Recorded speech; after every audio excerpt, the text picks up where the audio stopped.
한번 주님의 성령, 주님의 성령. 지금 가난한 마음으로 주님 앞에 나온 성도들이 있습니다. 하나님 이 시간 주님의 성령을 이 예배 가운데 부어주시고 허락된 은혜를 누리게 하여 주옵소서. 임하소서, 임하소서. 우리 주님 앞에 손 들고 할렐루야, 할렐루야, 할렐루야. 오늘도 예비하신 은혜를 내려 주옵소서.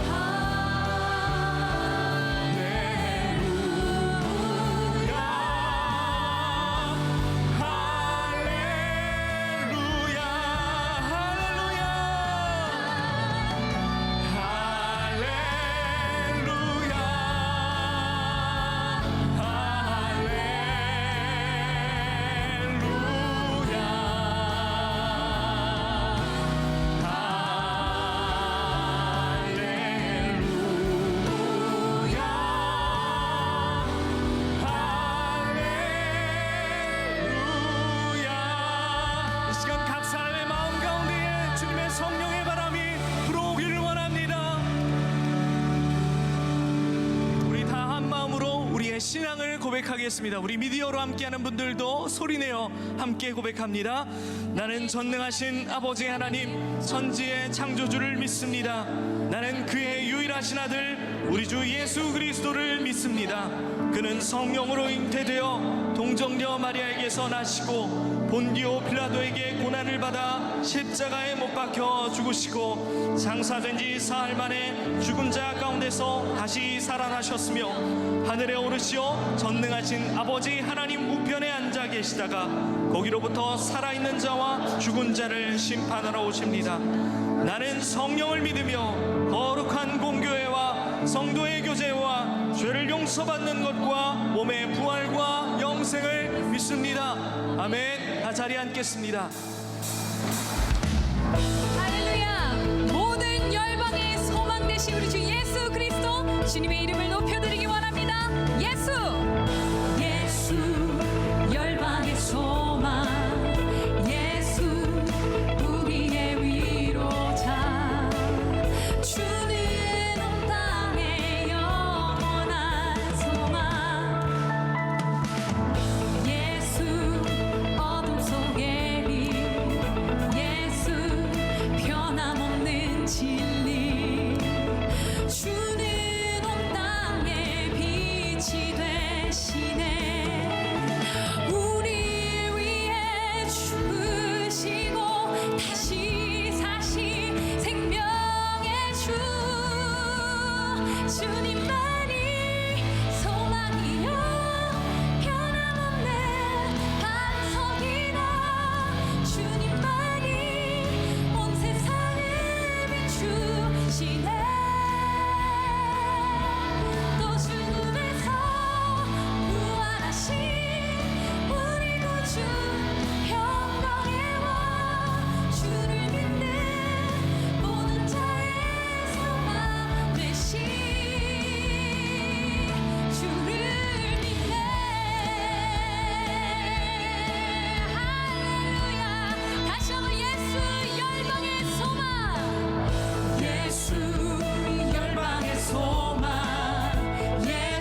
죽으시고 다시 사신 생명의 주 우리 위해 죽으시고 우리 복음의 진리를 다시 한번 선포합시다. 우리 위해 죽으시고 우리 위해 죽으시고 다시 사신 생명의 주 우리 위해 죽으시고 다시 사신 생명의 주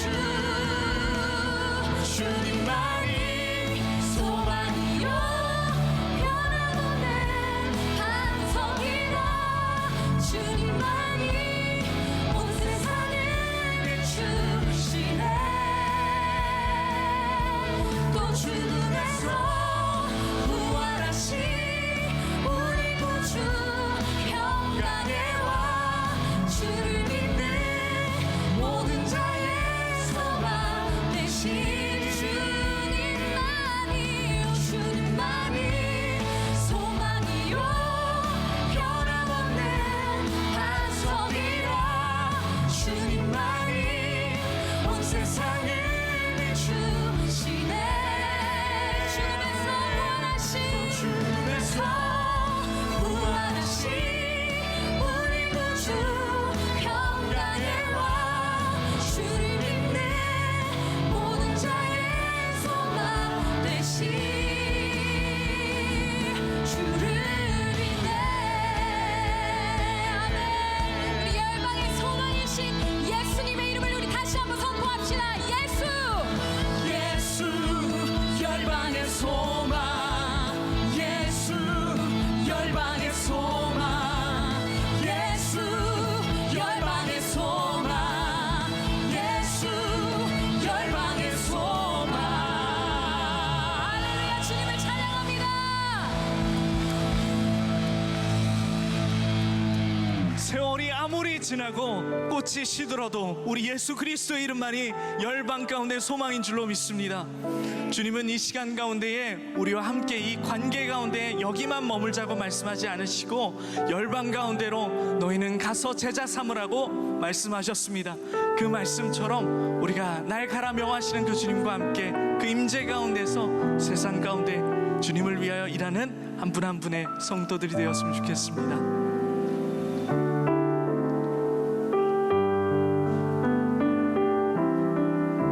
저 장미꽃 위에 있을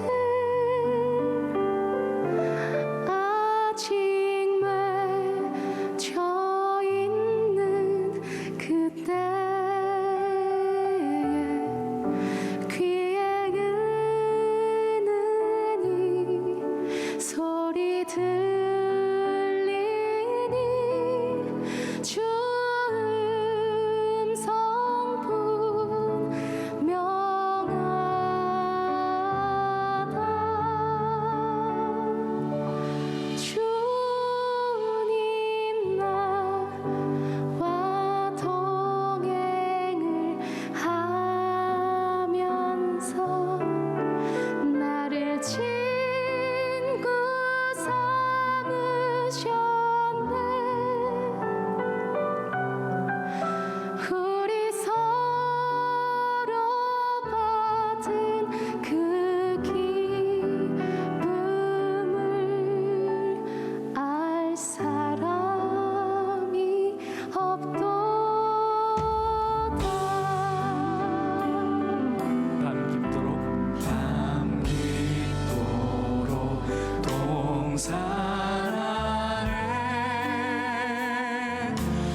나를 친구 삼아 주셔서 감사합니다. 오늘도 임재 가운데 우리가 서기를 원합니다.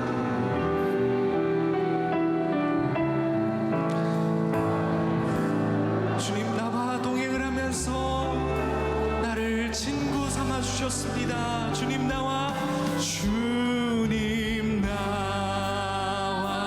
동행을 하며 나를 친구 삼으셨네. 나를 친구 삼으셨네.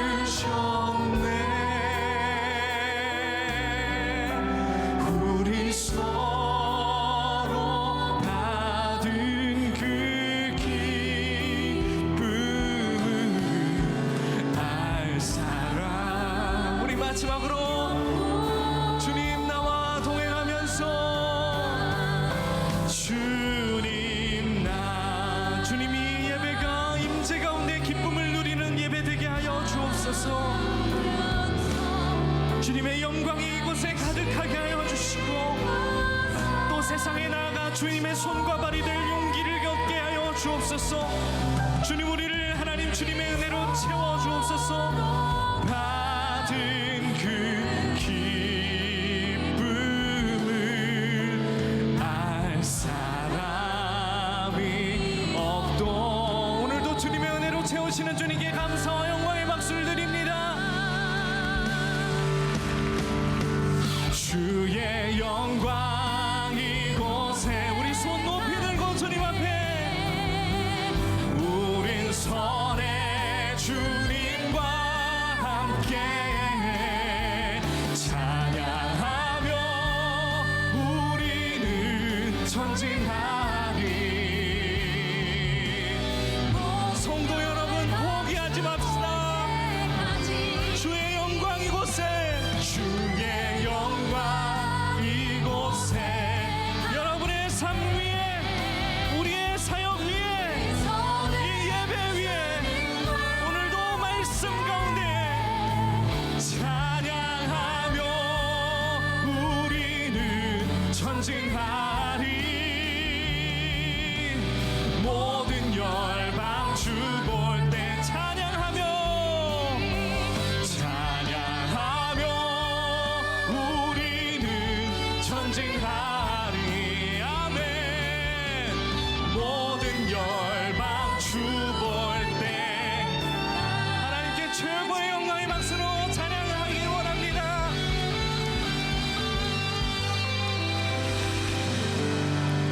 기도하겠습니다. 열방을 사랑하시는 하나님, 먼저 복음을 알고 주님의 사랑을 깨달은 자 되어 사명자로 불러주심을 감사합니다. 하나님의 마음과 눈길이 머문 곳이 어디인지 주님의 마음을 아는 성숙함 가지길 원합니다. 복음이 전하져야 될 바로 그곳이 열방이라고 믿사오니 동산 안에 주와 머물기만 하기보다 이 땅에 나그네 된 자들을 돌보고 복음 전하는 일에 항상 관심을 쏟게 하여 주옵소서. 거룩한 예배의 시간 진리의 성령님 임재하여 주시고 하나님의 은혜와 우리의 열정과 믿음이 만나 영적인 상승작용이 일어나게 하여 주옵소서. 단위에 세우시는 목사님, 오늘도 강건케 붙들어 주시고 입술에서 나가는 말씀이 주의 말씀이 되어 우리의 심장을 쪼개도록 인도하여 주옵소서. 오늘도 우리의 가운데 주실 은혜를 기다리며 예수 그리스도의 이름으로 기도합니다. 아멘.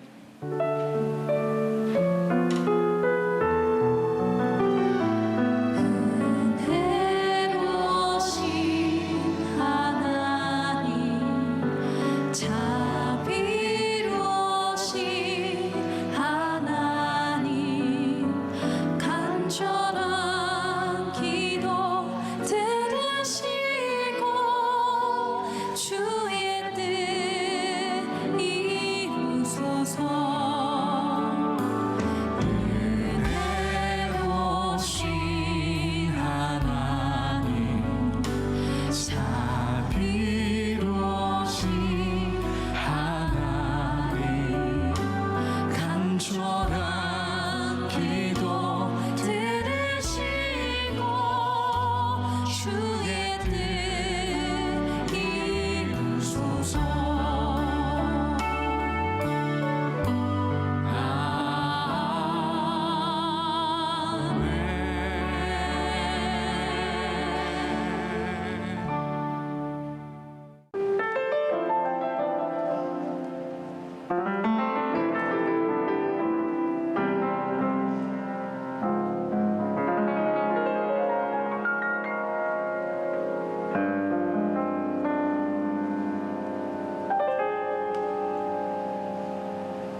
안녕하십니까. 무엇이든 의심하세요의 김종윤 PD입니다. 오늘 저는 도저히 이해할 수 없는 한 단체를 집중 탐사 보도하려고 합니다. 우리가 살아가는 세상은 자본주의 세상이죠. 자산과 재산이 곧 힘이 되고 방법이 되고 자기의 안전을 지켜줄 수 있는 도구가 되는 세상입니다. 이런 사회 구조 속에서 자신의 자산을, 자기의 돈을 자기 자신을 위해서가 아니라 다른 누군가를 위해 사용하고 그것을 헌신하는 그런 집단이 있다고 합니다. 분당에 위치한 M교회의 이야기인데요. 우선 그 교회가 만든 영상 하나를 보시죠. 2017년 3월 처음 시작된 만나교회 한샘치고 프로젝트. 지난 1년간 성도님들이 다른 무언가를 한샘치고 헌신했던 마음들. 그 씨앗들이 모이고 자라 아름다운 감사의 열매를 맺게 됐습니다. 우리 곁에 동행하시며 선한 길로 인도해 주신 주님. 주님께 받은 그 사랑을 이웃을 향해 흘려보낼 때 믿음의 씨앗이 감사의 열매로 성장할 수 있는 것 아닐까요? 한샘치고 프로젝트. 우리가 누릴 수 있는 작은 권리 하나를 포기함으로써 꺼져가는 등불에 빛을 밝히며 하나님의 복음을 전하는 일입니다.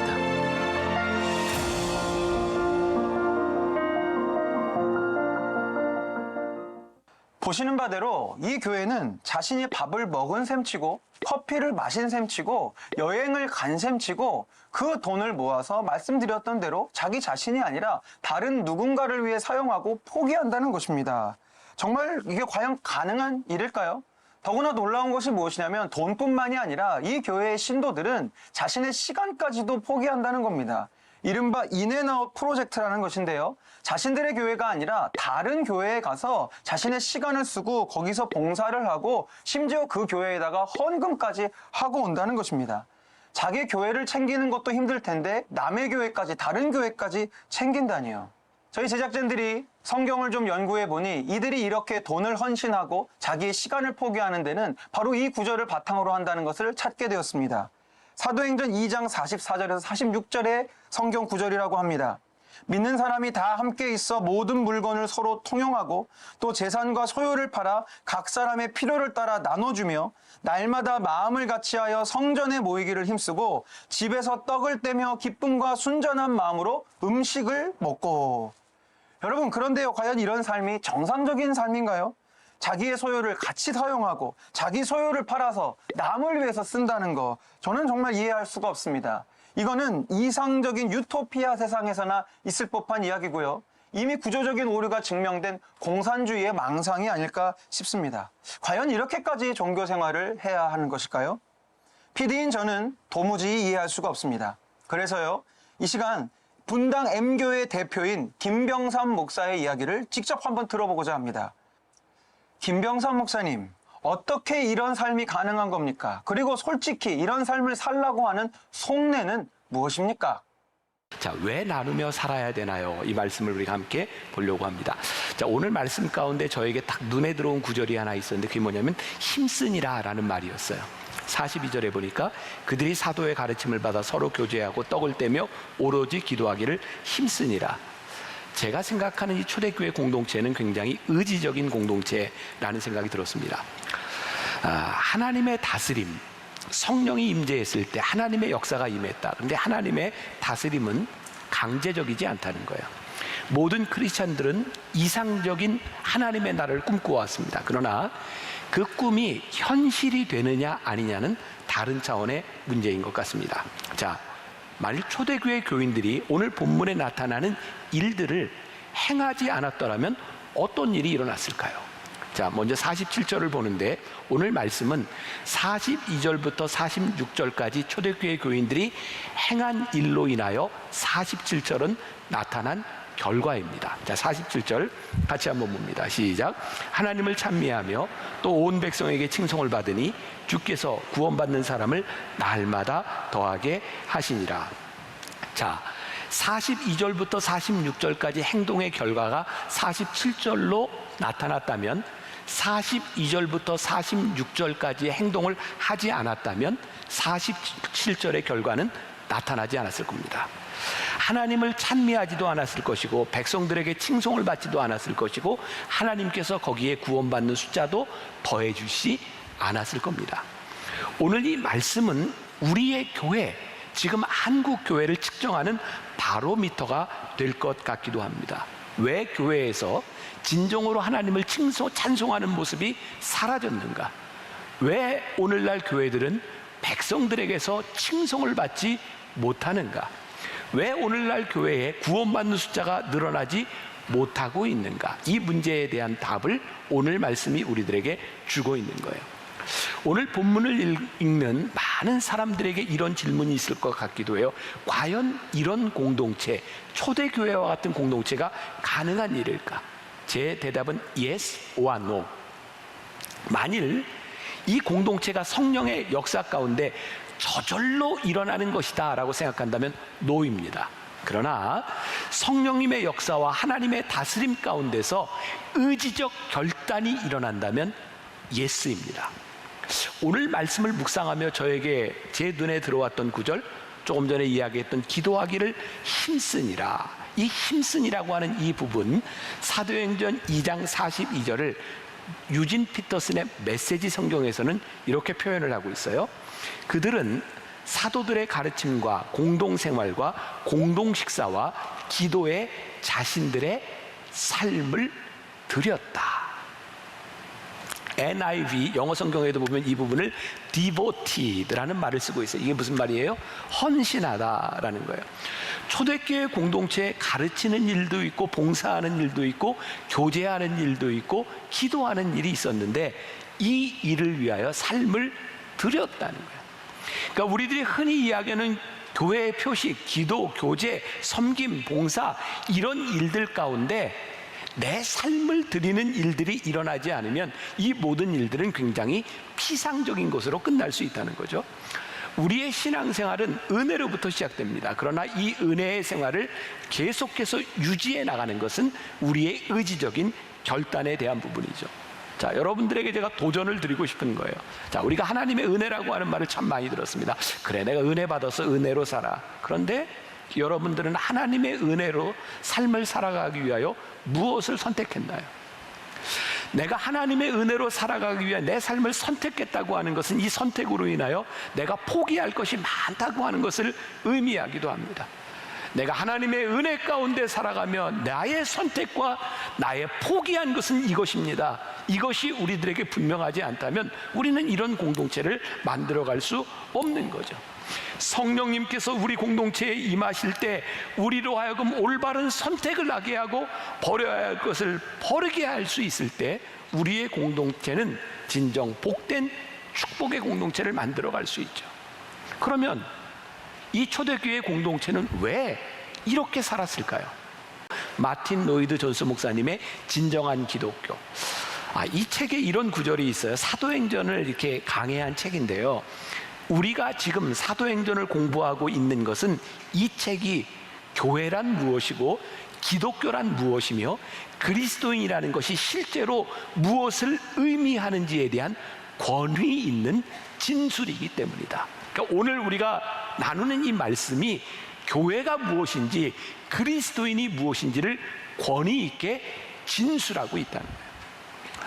오늘 이 말씀은 대한민국에서 신앙생활을 하고 있는 우리 공동체에 절실하게 필요한 말씀일 것 같아요. 왜? 지난 1년 반 동안, 아니 어쩌면 지난 10여 년 동안 쌓아왔던 일인지 모르지만 우리 교회가 세상으로부터 많은 조롱을 당했어요. 오늘 말씀에서 이야기하고 있는 교회가 무엇인지 그 교회 공동체, 교회 이미지에서부터 많이 벗어나 있었어요. 초대교회 공동체가 사도의 가르침을 따라 서로 교제하고 오로지 기도에 힘쓰기 시작할 때 43절에서는 이렇게 표현하고 있거든요. 사람마다 두려워하는데, 여기에 사람마다라고 하는 말이 영어 성경에 everyone이에요. 모든 사람. 이게 무슨 말이에요? 교회 안에 있는 사람뿐만 아니라 교회 밖에 있는 사람들도 교회를 두려워했다는 거예요. 여기 두려워하다고 하는 이 말은 무섭다고 하는 말이 아니라 경외심이라는 말입니다. 여러분, 우리가 무서우면 피하지만 경외심을 가지면 존재를 의식하게 되어 있어요. 당시 초대교회 주변에 있던 예수 믿지 않는 사람들이 교회를 바라보며 두려운 마음으로 경외심을 가지고 교회를 의식했다는 거예요. 왜 그들은 교회를 두려운 마음으로 바라보며 의식했을까요? 교회에서 일어나는 일들이 자신의 능력을 뛰어넘는 일들이었기 때문이죠. 기독교는, 아니 교회는 성령의 능력으로 어떤 일들을 행하는가? 자, 오늘 사도행전 2장 44절과 46절, 아주 냉소적인 PD가 읽었던 말씀이죠. 우리 같이 한번 봅니다. 시작. 믿는 사람이 다 함께 있어 모든 물건을 서로 통용하고 또 재산과 소유를 팔아 각 사람의 필요를 따라 나눠주며 날마다 마음을 같이하여 성전에 모이기를 힘쓰고 집에서 떡을 떼며 기쁨과 순전한 마음으로 음식을 먹고. 제가 말씀을 묵상하다가 아주 중요한 것을 발견했어요. 제가 어떻게 했다고요? 발견했다고요. 이 말씀이 본래 있었는데 그냥 이렇게 스쳐 지나가던 것을 제가 새롭게 발견하게 돼 있어요. 다 함께 있어 서로 통용하고 각 사람의 필요를 따라 나눠주며 마음을 같이 하고, 이 모든 일들이 혼자서는 할 수 없는 일들이다. 공동체 안에서 일어나는 일들이라고요. 오늘날 개인주의가 너무 팽배해서 개인주의를 넘어서서 지극히 자기중심적이고 이기적으로 변하는 이 세상 가운데서 초대교회가 한 일은 정말 놀라운 일이었어요. 기독교의 본질적인 부분이었어요. 신앙 공동체에서 누군가의 관계 속에서 일어나는 일이었어요.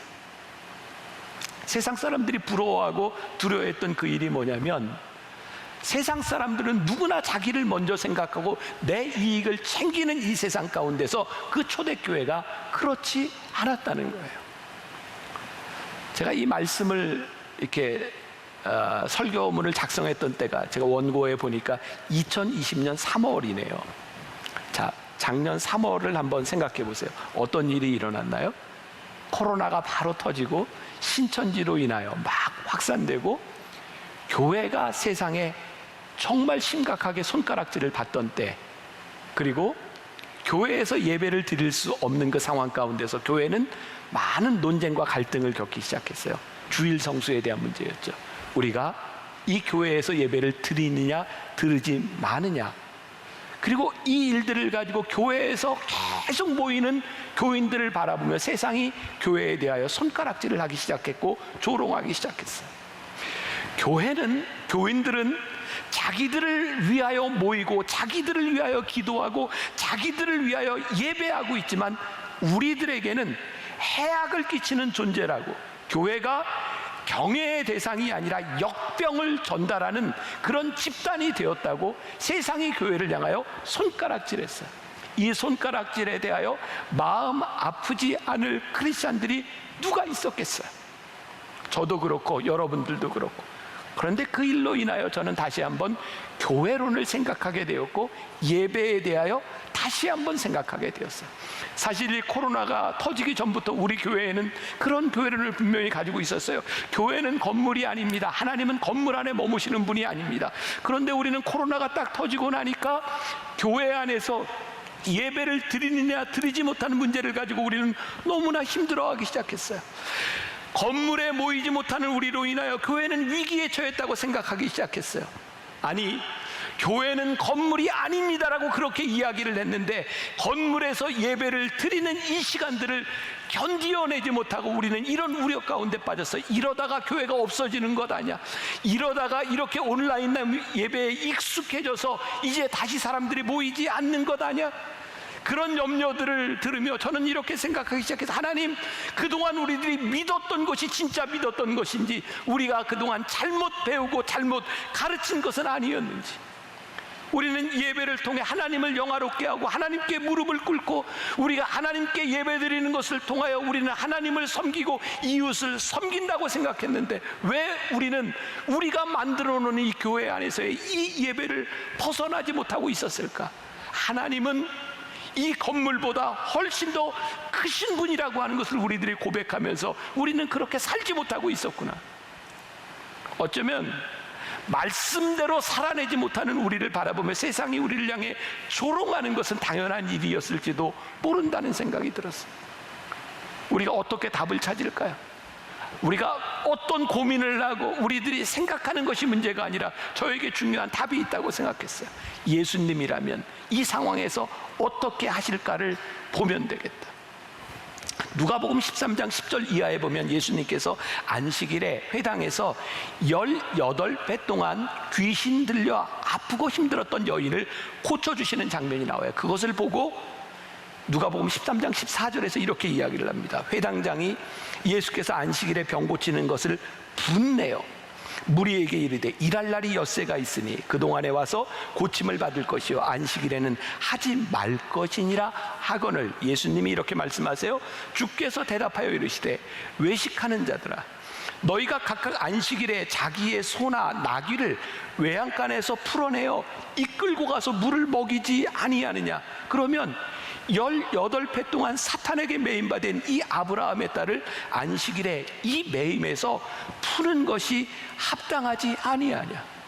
저는 지금 우리 교회가 하고 있는 일이나 제가 설교하는 것에 의의를 드러내거나 내가 맞습니다 이런 이야기를 하고 싶은 것이 아니라 우리가 고민해보자는 것. 이 코로나로 창궐한 이 상황 가운데 우리 주님께서 오셨다면 이 건물 안에서 우리는 예배를 드려야 합니다 라고 우기고 있던 우리들을 향해 예수님이 이렇게 말씀하시지 않았을까? 이 외식하는 자들아, 너희들이 하나님을 예배한다고 하지만 진정으로 하나님을 예배한다고 하면서 고통당하는 사람들을 너희들이 외면하고 있다면 하나님께서 너희 예배를 합당하게 받으시겠는가? 자, 요즘은 너무 오해들이 많으니까 제가 또 오해하지 말라고 이야기를 하고 더 진행을 해야 될 거예요. 오해하지 마세요. 우리가 예배 드리지 않아도 된다라고 하는 말이 아니라 우리들이 이 건물에서 모이는 것이 잘못됐다고 하는 것이 아니라 우리가 진정으로 하나님께 예배하는 자들이라면 그 예배를 어떻게 드려야 할지를 우리들이 예수님의 마음으로 바라보아야 될 텐데, 지금 이 시간에 어떻게 예배를 드리는 것이 진정한 예배일까? 많은 분들이 그런 염려하잖아요. 이렇게 예배를 드리다 우리들이 이렇게 온라인에 익숙해지는 것은 아닌지 모르겠다고. 여러분, 우리가 오늘 모든 교인들이 함께 예배를 드리지 못하는 이것이 우리들의 편의주의, 우리의 편안함을 위해서 우리들이 이렇게 예배를 드리는 것이 아니라, 기억하시잖아요. 우리 모이지 못했을 때 제가 설교하면서 얼마나 많이 울었어요. 우리가 함께 모이지 못하고 함께 예배하지 못하고 함께 찬양하지 못하는 것 때문에 얼마나 많은 눈물을 흘렸어요. 우리가 함께 예배하고 싶어요. 우리들이 함께 찬양하고 싶어요. 예전의 모습을 회복하고 싶어요. 그런데 초대교회에 성령님께서 임하셨을 때 그 교회가 우리가 어떻게 모이고 어떻게 예배를 드려야 될지를 고민하기 시작할 때 그들이 행했던 일들이 무엇인가? 자, 비유적으로 분명히 나와 있죠. 사도행전 2장 45절에 보니까 또 재산과 소유를 팔아 각 사람의 필요를 따라 나눠줬다는 거예요. 각 사람의 필요를 따라. 여러분, 우리 돕는 사람들이, 우리 하나님을 믿는 사람이, 예배하는 사람들이 이렇게 얘기하잖아요. 내가 예배하잖아요. 내가 돕잖아요. 그런데 성령이 임재했을 때 그들이 어떻게 변했냐면, 내가 예배하는 방식과 내가 돕는 방식이 아니라 굉장히 이타적으로 변했다는 거예요. 내가 돕는 방식이 아닌 그들의 필요를 따라 성령이 임재하기 시작했을 때 우리의 눈으로만 보았던 우리의 삶을 다른 사람들을 볼 수 있도록 성령의 임재가 그들을 바꾸어 주었다는 거예요. 성령이 임재했을 때 우리들이 느끼지 못했던 그들이 어떤 아픔을 느끼고 있는지를 성령께서 느끼게 하셨다는 거예요. 성령의 임재의 가장 명확한 표징은 서로를 향하게 했다는 거예요. 근데 이 서로가 누구예요? 교회 안의 공동체만을 말하는 것이 아니라 교회 밖에 하나님을 알지 못하는 사람들에게도 서로를 바라보게 했다는 거예요. 성령의 임재는 우리 교회 공동체를 가장 예수님다운 공동체로 만들어가는 거예요. 교회가 타락하고 교회에 문제가 생기고 교회에서 썩은 냄새가 날 때 우리가 얼마나 주님과 멀어져 있는가를 우리들이 보게 되는 거예요. 이런 생각을 하게 돼요. 우리들은 나눔을 가지고 무슨 생각을 하고 있는가? 저도 이 부분에 굉장히 지금 찔리면서 설교를 하고 있는 거예요. 자, 여러분, 설교를 들을 때 목사님은 그렇게 해요? 이렇게 묻지 말고 들으세요. 제가 스스로 지금 찔리고 있어요. 그리고 돌아가신 저희 아버님이 그런 얘기했던 게 기억이 나요.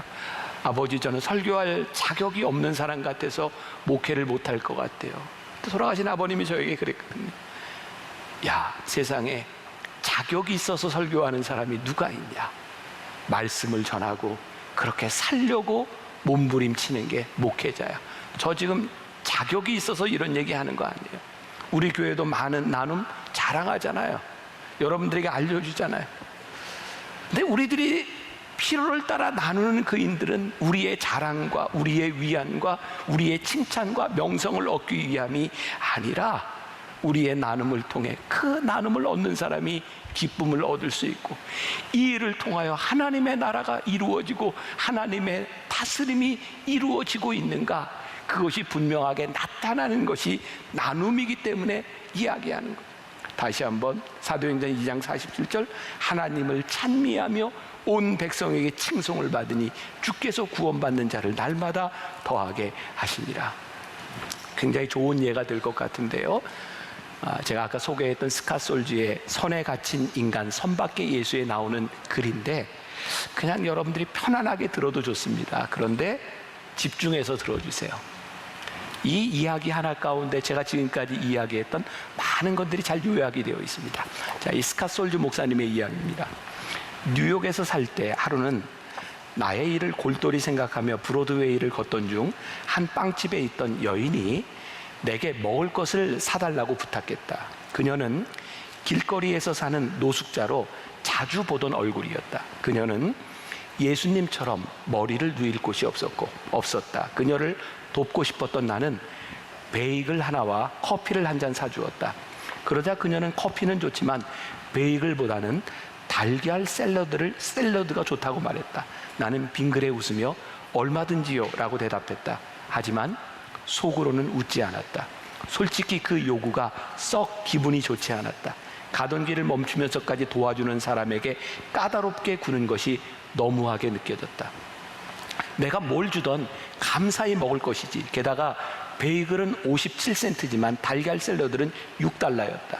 그날 그 여인에게 커피와 달걀 샐러드를 사줄 때 내 머릿속에서 이루어진 대화를 지금도 생생히 기억한다.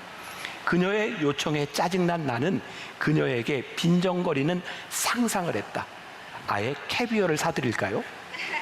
악한 말을 입 밖으로 내지 않아서 얼마나 다행인지 모른다. 내가 커피와 달걀 샐러드를 건네자 그 여자는 달걀 샐러드를 요청해서 미안하다고 사과했다. 그러면서 이와 잇몸이 상해서 베이글처럼 딱딱한 음식을 씹으면 통증이 극심하기 때문에 부드러운 음식밖에 먹을 수 없다고 설명했다.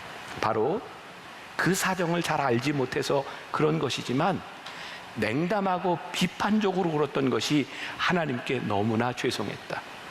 내가 그 옛날 예수님을 벼랑 아래로 밀어버리려고 했던 사람들과 다를 바 없다는 생각이 들었다. 그 순간 진정으로 가난한 사람은 그 여성이 아니라 나였는지 모른다. 특권을 가진 사람들은 특권층의 삶이 어떤 것인지 짐작조차 하지 못하는 사람들에게 좀처럼 공감하지 못한다. 안타까운 상황은 대개 안타까운 선택을 낳는다. 가난한 사람들의 대부분은 자신의 상황을 스스로 통제할 수 없는 상황에 있다. 예수님은 주는 자가 받는 자보다 복되다고 말씀하신다. 나누어 줄 때 받는 자와 접촉할 수 있기 때문이다.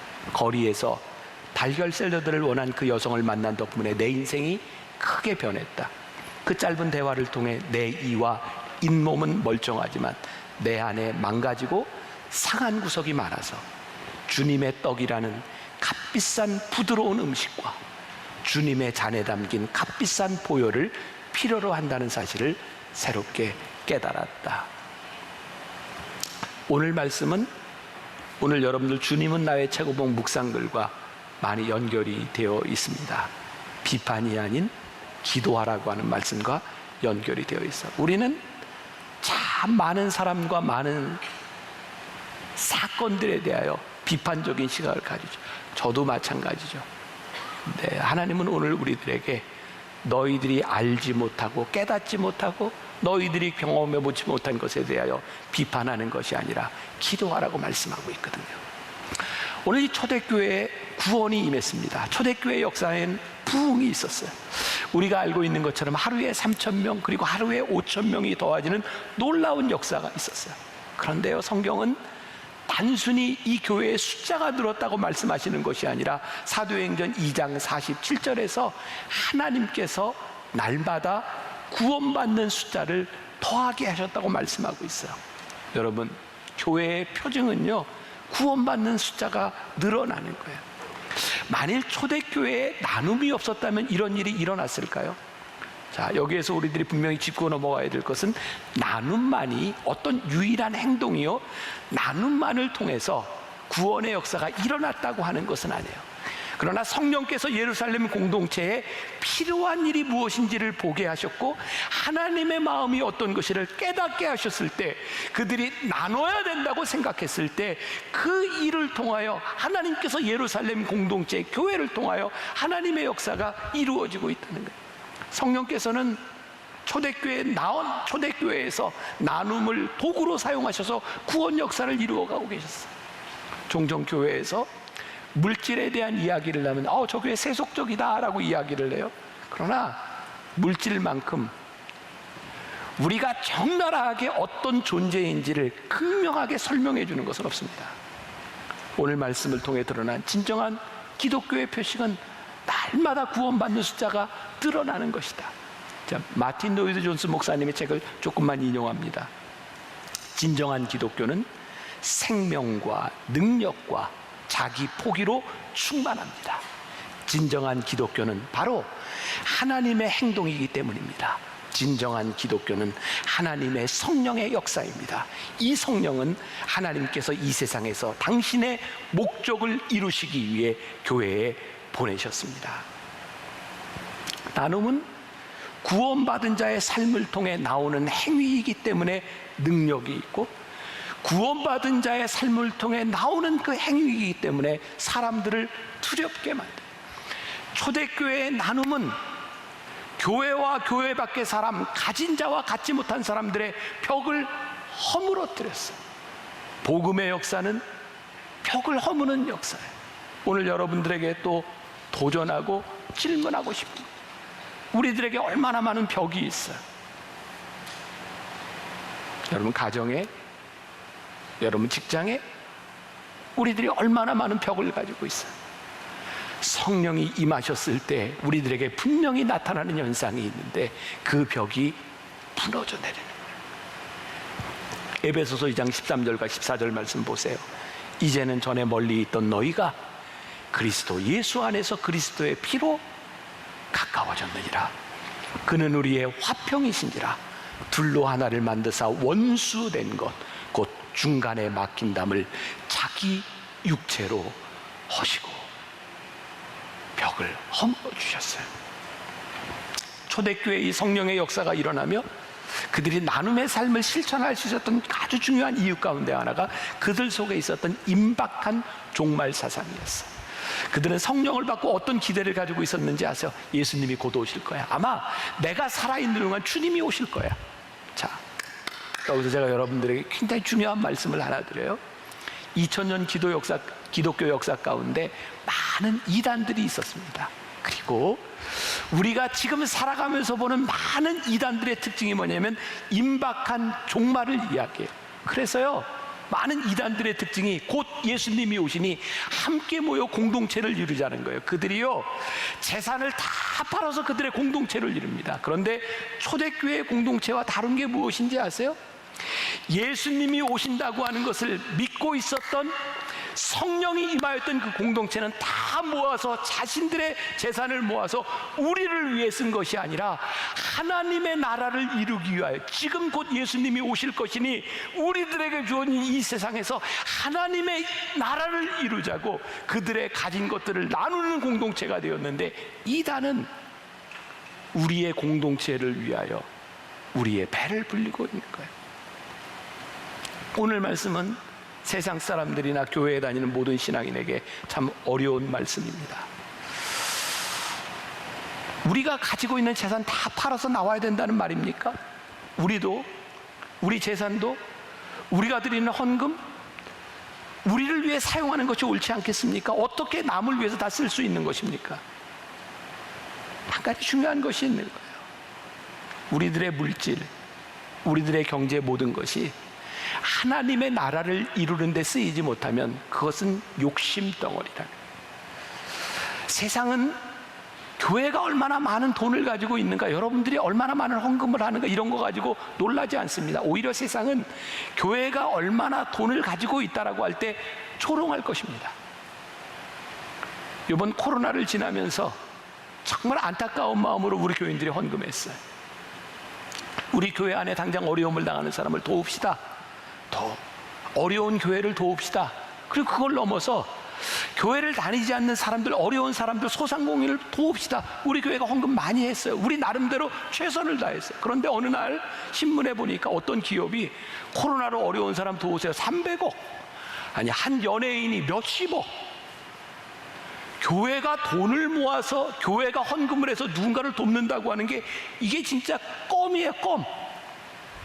하나님이 그런 생각을 주셨어요. 교회가 돈을 모아서 너희들이 빛을 내고 너희들이 돈을 모아서 누구를 돕는다고 하는 것, 그것이 그렇게 큰 일이 아니다. 중요한 것은 돈에 대한 문제가 아니라 우리 그리스도인들이 어떤 돈의 가치를 가지고 살아가는지를 보여주지 않는다면 세상은 교회가 얼마를 모아서 누군가를 돕는 것 가지고 세상은 절대로 두려워하지 않는다는 거예요. 우리 교회와 여러분들이 보여줘야 되는 것은 돈의 액수에 대한 문제가 아니라 우리들이 물질에 대한 가치를, 성령이 우리들에게 임하셨을 때 어떤 물질의 가치를 가지고 살아가느냐를 분명히 보여줘야 돼요. 요즘 교회가 제일 조롱받는 것 중에 하나가, 정말 세상 사람들이 그런 얘기 하잖아요. 11조. 아니, 교회에 11조 하지 마. 그게 구약에서나 했던 일이지. 또 어떤 사람들은 그 11조에서 교회 배불리는 거야. 이 멍청한 인간들 왜 그렇게 11조를 해? 그렇게 이야기하잖아요. 11조는요, 단순한 돈에 대한 문제가 아니에요. 하나님의 사람들이 11조를 하면 하나님, 이 돈이 하나님께서 나에게 주신 이 재정이 하나님의 뜻대로 쓰여진다고 하는 믿음의 고백을 하는 거죠. 여러분, 한샘치고 헌금하고 우리들이 감사 헌금하고 우리들이 이거 왜 하는 거예요? 아, 우리들이 주신 물질을 통하여 하나님의 나라에, 하나님의 백성들에게, 이 땅 위에 필요한 사람들에게 그 물질이 흘러가야 됨을 우리들이 연습하고 그렇게 살아가는 거예요. 제가 만나교회 목회를 하면서 꿈꾸는 일이 있어요. 하나님, 저희 교회가 자랑해야 될 것이 무엇이겠습니까? 얼마나 돈을 가지고 얼마를 모으고 얼마나 큰 일을 하고 그런 것이 아니라 하나님께서 역사하시는 성령의 임재가 분명한 교회의 표식이 교회를 통해서 나타나게 하여 주옵소서.